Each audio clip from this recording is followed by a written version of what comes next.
And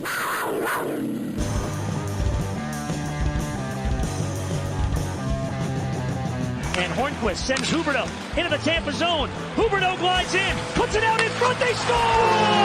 Huberdeau sets up Wennberg! It's 2-0 Panthers! Welcome to Project Panthers, a weekly podcast discussing your Florida Panthers. Now, here's your host, Brunswick. What a week, what a week, what a week. I am your host, Brunswick. The show is Project Panthers, and what a week it's been in Panther territory. You're listening to us on YouTube or SoundCloud, and now officially on Spotify and Pocket Casts by searching Project Panthers. You can follow us at Twitter at Proj Panthers, that's P-R-O-J Panthers, and on Instagram at Project Panthers Pod. Panthers record sits at 8-2-2 as of the time of this recording. That's good for second place in the NHL's new look Central Division. They finished the week 2-1-0, and if I said at the start of the week that the Cats are going to finish with a record of 2-1-0 in a week where they face Tampa twice, I think we'd all be pretty happy with those results, right? I mean, with how bad the Panthers have struggled against the Lightning over the last few years, that's got to be a positive, right? Then why does it feel like the sky is suddenly falling? Well, we got to find out. First game of the week for the Cats was against the Red Wings. Feels like they've played them a million times already this season. Not really a bad thing, right? They seem to do well against the Red Wings. They took a penalty really early on in the game, but they killed it off pretty well. The Red Wings didn't have much of a chance on that power play. Not a lot of opportunities, but shortly after, the Red Wings scored. Zadina scored off the left wing side. He came in, got around our defense, and beat Bob. Not quite short side. He shot it right into the middle of the net. Unfortunately, Bob seemed to be out of position. I'm not exactly sure what happened, but he left his goalpost and a ton of space, and Zadina got it through his body, but he shot it into the middle of the net, so I'm not really sure how Bob didn't get that, but it was concerning to see this goal because I have mentioned this before, but the team is getting a bit exploited now with speed coming through the neutral zone. I've talked about this a few times. The Predators exploited this last week quite a bit. And it happened again on this goal. Zadina got around our defenders and had tons of space as he moved through the neutral zone and got into our zone, into the Panthers zone. It was all familiar territory, unfortunately, for the team's defense. So it's a little concerning to see that because it seems like the book is out on our defense right now. Wennberg managed to tie it up with a little tap in front of the net. Showed some really nice instincts on the goal, actually. It seems to be finding his offensive game. It was nice to see from him and it was a pretty solid first period from the team, I'd say. They had some great energy coming into the second period as well. They were all over the ice. Their feet were moving. They were pressuring everyone at every corner. It was really great to see, and at the forefront of that energy was Owen Tippett, all over the ice, really finding his groove, really finding a bit of confidence. I think watching a couple of games from the stands has benefited him a bit. At least a little bit, because he's definitely showing signs of improvement. And, I mean, Hornqvist, he got the goal on the power play to give the Panthers the lead. Shot went off of his chest from the shot from Ekblad from the point. It's Patrick Hornqvist. I could just keep singing this guy's praises. I really could.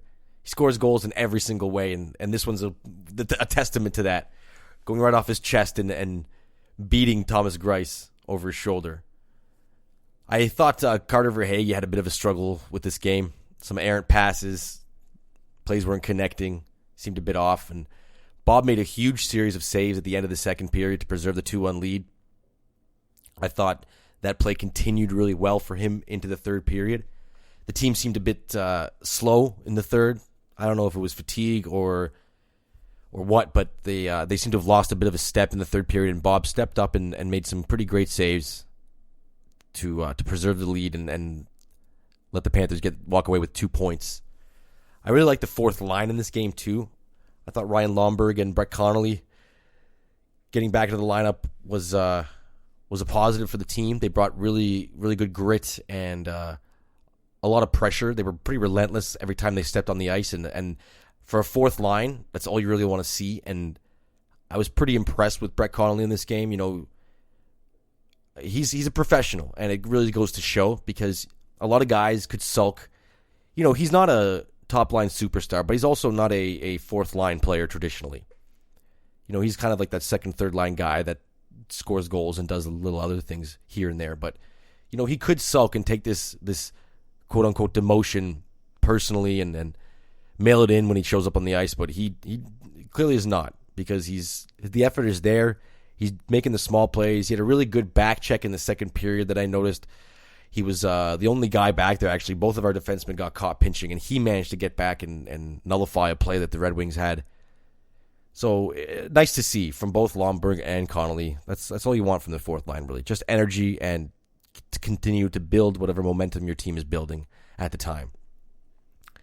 Main takeaways from this game: Wennberg's resurgence. That's 2 goals and 2 for him. Really nice to see. Seems to be finding the net more. Hopefully this continues. The PK was really strong. I think Detroit barely had a shot in this one. They didn't really seem to have any setup. Didn't get any sort of groove going. Any significant passing plays or opportunities. And that's just proof of Ulf Samuelsson and the special teams defense systems and the schemes working pretty well. Again, Detroit not the biggest powerhouse offensively, but games like this can get away with you if you don't have your special teams in check, and they did a great job in this game, getting things under control after a disappointing game against the Red Wings, the previous one out. Bob was also great. Again, held on to the lead. Wasn't tested a ton, but also not the easiest of jobs and not the easiest of nights. So, great to see. Game 11 versus the Bolts. Team came out with a ton of energy in this one. You wanted to see them come out like that. A lot of the talk about this team this season was, especially early on, the narrative forming around this team was, and I guess still kind of is, as the weekends, is that they're not the contenders that they might look like in the standings, playing teams like Chicago and Detroit a chunk of times in their first string of games. They hadn't faced the Tampas or the Carolinas or the Dallases of the division yet. So you wanted to see what these guys could bring against a team like Tampa, the defending Stanley Cup champions. And they brought it. They really did. They came out guns a-blazing. They really wanted it this game. Vetrano scored middle of the first on a nice play by Tippett. Got really involved in front of the net. A lot of action in behind the net as well, and Tippett managed to get the puck after some confusion. He got it right in front of Vetrano, and he blasted it home. Real nice job by Tippett to find Vetrano and show some awareness around the net and show a little bit of composure, which is something that I think a lot of us have noticed he's struggled with throughout this season so far. They continued to dictate the play after this goal, and all the way through the end of this first period and into the middle of the second when Wennberg patted the lead. That's 3 straight games for Alex Wennberg scoring a goal, and that's not bad considering he only had 5 goals last season in 57 games. So, not bad for Alex Wennberg with his third of the season, finding his touch a little bit, finding the net more. Puck seems to be getting to him. He had some chances throughout earlier in the season. He hit a couple of goal posts. I remember one specifically against Columbus that I know would have felt really good for him to get against his former team. So it's nice to see him finding the net and building a bit of confidence with those goals. It's a guy like that is especially if he's taking up a second line center spot now, which my prediction was a bit off with Luo Starinen. I'm speaking so confidently about Luo Starinen taking over the second line role. Looks like that is Wennberg's now again to lose for this foreseeable future. So good for him, and I only wish him the best success and the most success, and I hope he does well and continues to thrive with Huberdeau and Hornqvist or whoever his line mates end up being as the season progresses. Braden Point cut the lead in half with his first of 2 in this game. Mackenzie Weegar got caught covering the wrong man, unfortunately. Braden Point exploited exactly what I talked about in the Detroit game with his speed. He caught our defenseman standing still and not acknowledging the speed of the opposition coming through the neutral zone. He got right in and scored easily. Weegar had a tough game, has had a tough couple of games with this, and it's something that we see too often from him, I feel. And This team really struggles with that neutral zone speed. It's really easy to get around the Panthers defensemen right now. It really is. They need to back that up a bit and play a little more conservatively. And I know part of the team's game plan is to have the defensemen pushing up, but when teams are coming through the neutral zone, I think they need to do a better job of acknowledging that speed and respecting that speed, because right now there's no room for it. They're giving up too many opportunities this way. It's not just the goals where this happens. There have been many opportunities like this where they don't result in goals because of a save or a missed shot on net. But it's too often, I feel. Much too often. And a guy like Brayden Point, whose entire game is revolves around his speed and his ability to get around you, he's a killer to the Panthers. An absolute killer. So they need to tighten that up significantly, especially against teams like Tampa, who just look for that little bit of room to punish you. Ekblad got the lead back to 2 with a great point shot on the power play. Hornqvist again in front of the net, screening the goalie, screening Vasilevsky. I feel like every single power play goal that this team scores, Hornqvist is either on the score sheet for it or directly involved in it. Either jumping all over the goalie or pushing guys in front or screening the goaltender, or he's there. It seems like every single power play goal that the Panthers score, Hornqvist is right there on top of the net. I love it. You love to see it. It's exactly what you want to see from a guy in front of the net on the power play. It's chef's kiss. Just beautiful. Panthers ended up taking a 4-1 lead into the second intermission after a Verhaeghe goal off of a weird deflection off the defenseman's skate in front to beat Vasilevsky. But 54 seconds into the third period, Brayden Point scored his second of the game. And I'm not going to lie, I did have that slight feeling of same old Panthers, especially with a team like the Lightning on the other end of the ice. Lightning have been beaten up on the Panthers for a decent amount of years now, it feels like. They get wins here and there, but for the most part, I feel like Tampa has their way with the Panthers, and those thoughts were creeping in when Brayden Point scored that goal. And this was another miscalculation by Weegar. He got caught pinching a little bit too far into the neutral zone, not respecting Brayden Point's speed, which at this point, if you're not respecting his speed, I don't know what to think, because it's clear this guy can burn you. And, the team is up 4-1. I don't know what Weegar's philosophy is in this moment, trying to pressure offensively in a 4-1 game. Play safe, play back. Respect Point's speed. He deserves it. He clearly deserves that respect. So seeing Weegar struggle with these decisions is tough to watch, because he had a really strong campaign last season, which earned him the multi-year contract this year. But right now he's not living up to the expectations that this team had, and it's disappointing considering he's the team's number 2 defenseman right now. He really needs to tighten up that play and acknowledge that his foot speed isn't exactly what he may think it is, because he can't get back into the play as quickly as he thinks he can. So that is where I'd like to see some significant improvement from Weegar. After this goal, though, Panthers really focused on defense, really shut it down. They held the Bolts to just 5 more shots for the rest of the game. That's what you like to see. You like to see a team really suffocate their opponents. Now, Tampa still had their chances, as a team that pressures to tie or to get back into a game does, especially the Stanley Cup champions. They're going to get their chances, but they did a really good job of holding them off. They didn't do a lot offensively, but I think that was by design in the third period. It was nice to see, because they haven't had a lot of multiple goal leads so far in this young season, and to see them hold off the Lightning for the entire third period, that's a good moment. That's as I like to say, galvanizing moment for a team. So very, very good to see, a very positive result for them in the third period, and Connolly icing it in the third on the empty net. capped off a nice game for him. He was subbing in for Anthony Duclair, who sat out the game because of the COVID precautions.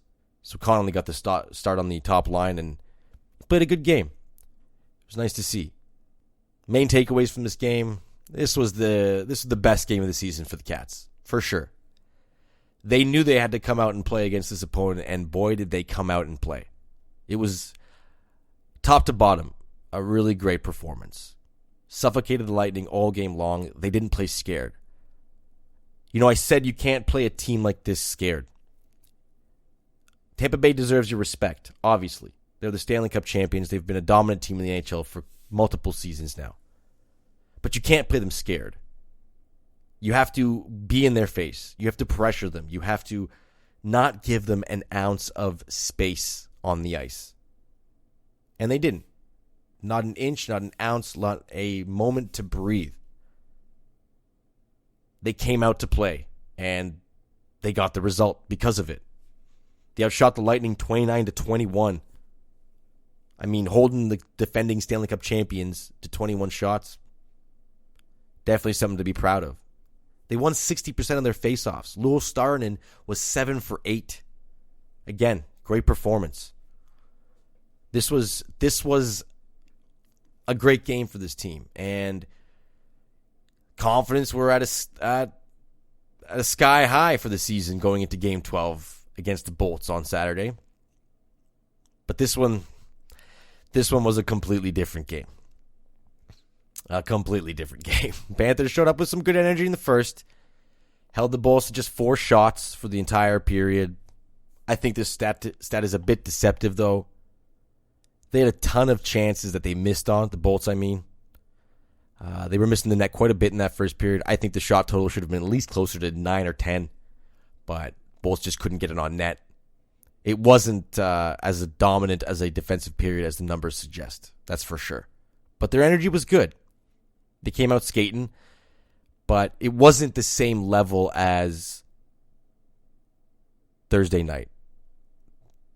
There seemed to be a bit of reservation from the team. That confident team we saw on Thursday just didn't seem to be there on this night. I'm not sure what it was. Maybe it has something to do with the fact that they couldn't get anything past Vasilevsky. He made a ton of great saves early on in this game to keep the Bolts in it. He really did.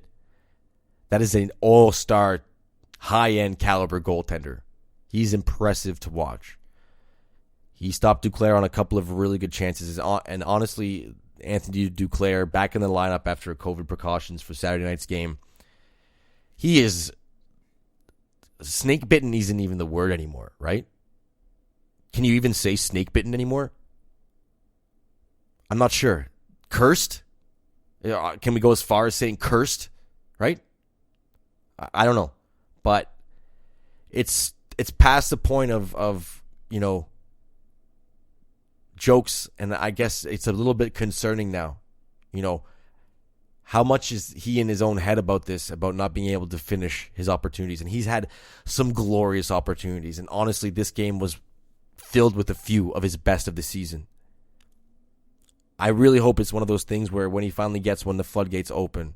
I really do, because you can see the visible frustration on the ice. It's physically present when you watch him play. And the puck, I mean, how many times have we seen the puck squeak by the red line, the goal line, an inch or two, or roll right through the crease, or just he makes a great deke and the puck leaves his stick just at the last second. Every single possible bad luck scenario you can think of in hockey has basically happened to Anthony Duclair over the first 1/5 of this NHL season. You really hope he starts to turn it around and those start to go in for him, because it's just going to compound. So you really want to see him turn it around. Cats managed to get out of the first period scoreless. Did not give up a goal to the Lightning after those 4 shots, as I mentioned. But the Bolts came out swinging in the second. They had a ton of momentum. It was palpable. You could feel the tide turning in the game. You really could. And once again, everyone's favorite neighborhood speedster, Braden Point, exploited the team's defense, caught them not moving fast enough, skating backwards, and got to the net. And unfortunately, Marcus Nudivara had to take a slashing penalty that gave the Bolts power play. And you kind of knew they were going to score on this one because of the momentum that was building. It just felt like one of those. If you've watched enough hockey over your lifetime, you know when a goal is coming. You know. And I feel most of us watching knew that a goal was coming. And sure enough, Andre Palat beat Bob between his legs on a one-timer, and the floodgates opened. Panthers started pressuring after that first goal just a little bit, and Wennberg had a nice one-timer opportunity at the point that he just completely mistimed and did not see Matthew Joseph in front of him to block the shot. Joseph has a breakaway from the floor to Keys on Bobrovsky that he finishes 5-hole. Now, this was a save that I wish Bob made. You know, your team seems to be losing it. Momentum is shifting significantly, as everyone in the building can see. This is a big time for Bob to make a save. But he didn't. I'm not going to fault a goalie for not making a save on the breakaway. I'm not. But when you pay a guy the money that Bob gets, you expect a bit more in those situations, I think. And after that, the team basically collapsed in on itself. Verhaeghe lost his man in his own zone. Nudivara tried to adjust for that. Stralman got caught standing still in front of his own net, and Tyler Johnson scores his second of the season easily. This looked very Bush League. Nobody was moving their feet in the right way. Lazy efforts, lazy stick checks, not great. And goal number 4, Mackenzie Weegar, man of the hour, gets caught chasing a defenseman in his own zone, completely out of position. Again, I'm not sure what his idea was on this play. There was a forward right next to him, and that is the forward's play. The forward's man in the defensive zone, the winger's man in the defensive zone, specifically the winger. Their man in the defensive zone is the high point defenseman. That's the play. That's the rules in hockey. Center covers center. Wingers cover the defenseman. Defensemen cover the wingers that are coming in. That's standard defensive hockey 101. There was a winger right next to Weegar. I'm sorry, I forget who it was.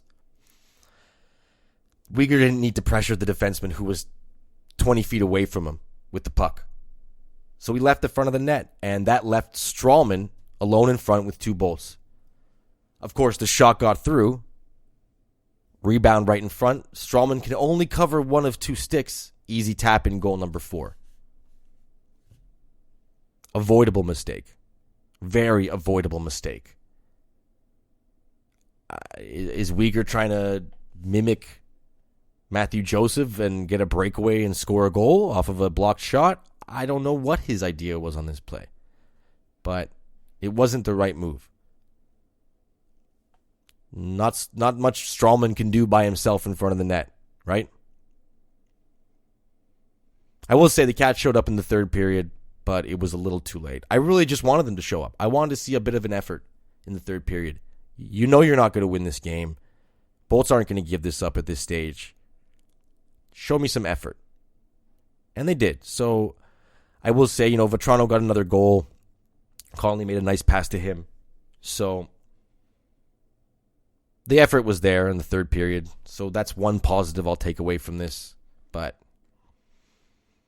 main takeaway is the defensive positioning was just non-existent. I can't stress that enough. They fell apart in front of Bob countless times.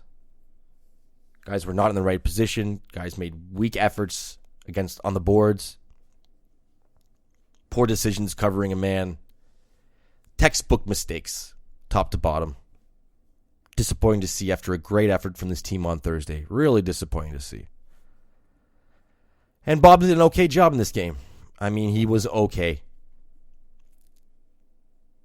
I don't think he's earning his pay. I don't. And, Bob's a professional, and he knows that too. And I wonder how much this contract is pressuring him. And I wonder what he would be playing like if it was a $6 million deal. I wonder. We'll never know. We never will know. But it's fun to wonder. Because maybe this contract is getting to him a little too much.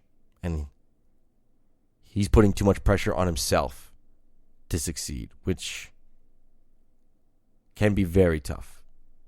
Speaking of Bob, time for 2 points. The world-famous segment of Project Panthers, 2 points, world-renowned. Everyone is talking about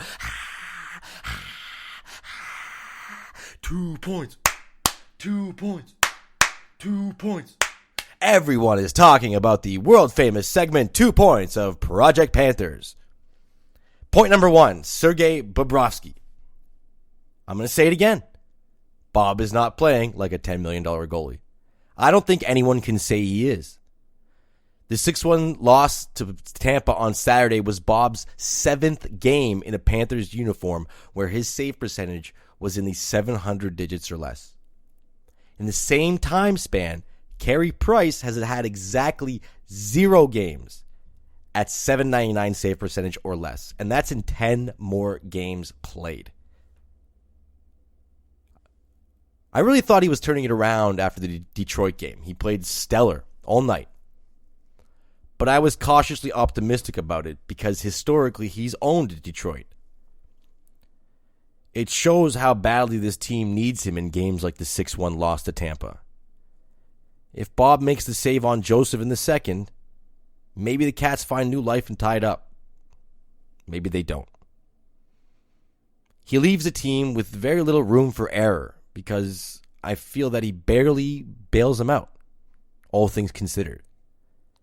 I don't blame the 6-1 loss on him. As I said, the defense was atrocious. They were borderline non-existent throughout the game, and especially in that second period. But I will leave you with this regarding Bob. Can you think of any instance in the last season plus where you confidently can say to yourself, damn, Bob really stole that game? I can't. Point number 2. Huberdeau and Barkov seem to be missing. Combined 4 assists and a -5 rating in their last 4 games.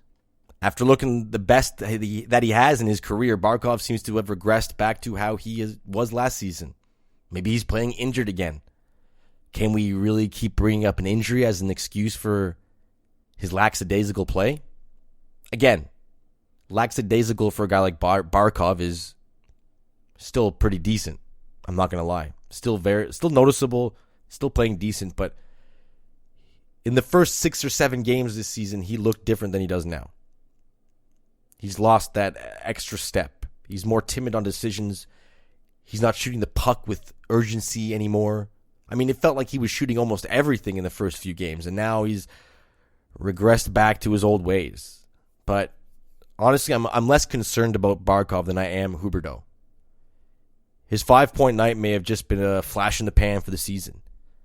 Since then, he's sitting at 3 assists and a -4 in 5 games. And he still looks off. He doesn't look like a superstar and the superstar that he is. His passes aren't accurate. He turns over possession far too often, and especially in the neutral zone, his errant passes seem to rarely find their man. It seems to always lead to a turnover that the other team can bring up ice and maybe formulate an opportunity from. Now, I know I've stressed the importance of secondary scoring, and with Vetrano and Wennberg finding the net recently and hopefully sparking a wake-up for that secondary offense, all that is moot if your superstars aren't superstarring, right? The team needs that on a consistent basis from their superstars, and right now, Barkov and Huberdeau are not stepping up. Is it time to think of it as cause for concern? Maybe not. 4 games, not a big sample size.